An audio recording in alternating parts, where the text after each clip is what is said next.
Sapa Studio ağzaları, assalamu alaikum. Bugünkü ikinci video obzorumuz. Bazardan gelişte çep tarafta, arkadan Telman'dan gelişte sağ tarafta. Şurada Moysam var, Panda gilam yuguşları var. Şu numarları kaldırın. Telefonlaşıyorsunuz. Xudo xolasa erti 8 martdan 20 martgacha skitka var.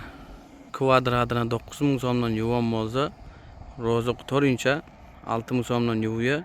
Yine şu numarlara telefon etseniz özleri barıp alıp qaytıyor, yuvup yana apart veriyor. Şu numarlara bağlanıyorsunuz. Bir qatar iş obzorunu ko'rsatib o'tgan. Yine Telman köprüden gelişte sağ tarafta. Şurada yolun arasında. Yine şu aparatımızda başta halinin çanını kakıyor.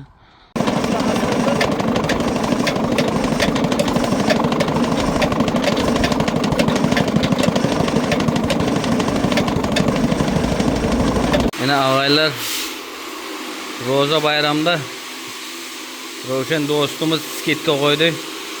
Rovşan bir müddet öçürttür. Yine abonaçılar ekranlarda numara kaldırın. Yine Turesk şampuanda kak polojun yuvup veriyor.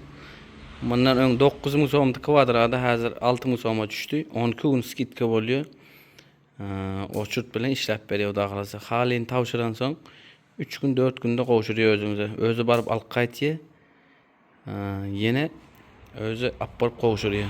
Yine Turesk şampuanlarda yuvup dur, çisti. Koňuňyňyzdäki ýanet yuvup beri, eger problema tapsanız qayta yine yuvup beriyor. Şu ekrandaki numaraları kaldırın. Rovşan dostum işten amat. Basa ver.